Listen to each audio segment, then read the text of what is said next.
السلام علیکم ملګرو. افغانستان او د آیرلند ډېرې غټ سیریز شروع کېدونکی دی چې په هغې کې یو ټیسټ 3 ون ډے او 3 T20 میچونه شروع کېږي. اولنی ټیسټ د 28 تاریخ نه شروع کېږي، 28 د فروری نه شروع کېږي. په دغه کې د افغانستان وخت مطابق 2 بجې شروع کېږي، دغه میچ پاکستان وخت مطابق 2 بجې شروع کېږي. دا میچ په کوم ځای کې دی، په کوم ګراوند باندې دی، دغه ګراوند هسټري څه شی کوم چې د بیټینګ دپاره اساسګار دی، د بالینګ دپاره اساسګار دی، او د هغې نه علاوه د افغانستان دپاره کوم یو لوبغاړي ډېر زیات مهم دي. موږ که تاسو که د آیرلند ټیم ته وګورو، آیرلند ټیم سره میچونه دي. سریلانکا ټیم ته که موږ وګورو معمولي غونډه کې مضبوط په افغانستان باندې راته، خو که دغه آیرلند ټیم ته وګورو نو په آیرلند باندې افغانستان معمولي غونډه کې مضبوط راځي، بلکې سیم ټو سیم راځي. مطلب افغانستان په ډېر زیات تکړه دی، آیرلند په ډېر زیات تکړه دی. خو که افغانستان ټیم ته موږ وګورو نو افغانستان ټیم کولی شي چې په دغه یو ټیسټ میچ کې، په دغه T20 سیریز کې، په دغه ون ډے سیریز کې آیرلند ته ماتې ورکړي. نو افغانستان ته ډېره غټه موقع ده د دغه سیریز ګټلو چې دا ټیسټ میچ هم پکې دی، ون ډے پکې دی او T20 پکې دي. راځو د افغانستان دغه یو لوبغاړي سره شریک کوم چې کوم یو لوبغاړي د افغانستان لپاره ډېر زیات اهم دي په سباني میچ کې. حشمت الله شاهدي کپټن، ابراهیم زدران ورسره بهترین بیټسمین دی د ټیسټ، نور علي زدران دا هم د ټیسټ لپاره بهترین بیټسمین دی، وکټو 3 سکور کوي.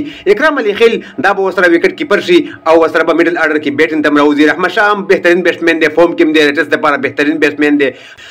دغه نه علاوه که راشو موږ بهر شاه محبوب طرف ته، بهر شاه محبوب په دغه ټیسټ میچ کې اچول ډېر زیات ضرور دي. ینګ دی او کولی شي چې په دغه ټیسټ میچ کې د آیرلند خلاف په ښه بیټینګ وکړي. د هغې نه علاوه که موږ راشو په دغه ټیسټ میچ کې د دغه شپږو بیټسمینانو نه علاوه بالران هم پکې ډېر زیات پکار دي، کم از کم 2 سپینران پکار دي، 3 فاسټ بالران پکار دي. ظاهر خان پښتین بهترین بالر دی، چینمین بالر دی، دا واخلي. ابراهیم عبدالرحیم زی واخلي فاسټ بالرانو کې، او نجات مسعود واخلي، او ضیاء الرحمن اکبر واخلي په سپینرانو کې، او نوید زدران ورسره بل فاسټ بالر واخلي. مطلب 3 فاسټ بالران شو، 2 سپینران شو، 6 مین بیټسمینان شو. نو دغه د افغانستان سکواډ شو، دغه بهترین ثابت شي، په ګټه به ثابت شي د افغانستان ټیم.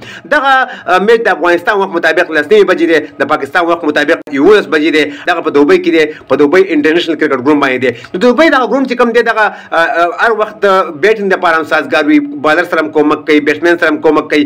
دا داسې وکټ دی چې بالر سره هم هر ټیم سپورټ کوي، بیټسمین سره هم هر ټیم سپورټ کوي. مطلب دې وکټ کې کوم داسې مشکل ترین دغه نشته چې مشکله ده او سخته ده. افغانستان د بریا په هیله باندې افغانستان ټیم ته به دعاګانې کوو چې دغه ټیسټ میچ او دغه ون ډے او دغه T20 سیریز په خپل نوم باندې کړي. د ویډیو کتلو ډېره مننه. تاسو راسره هم خپله رایه ضرور په کمنټ کې شریکه کړئ چې دغه کوم یو لوبغاړي چې تاسو سره ما شریک کړل، په دې کې کوم لوبغاړي کینول پکار دی، کوم اغوستل پکار دی، او افغانستان به آیرلند ته په دغه ټیسټ میچ کې ماتې ورکړي او که نه. تاسو هم راسره خپله رایه ضرور په کمنټ کې شریکه کړئ. د ویډیو کتلو ډېره مننه. ویډیو مخکې ملګرو سره ضرور شریک کړئ، زموږ پیج هم سره فالو کړئ، زموږ یوټیوب چینل سره ضرور سبسکرایب کړئ د نور تازه معلوماتو لپاره. نور ښه وخت ولرئ. د الله په امان.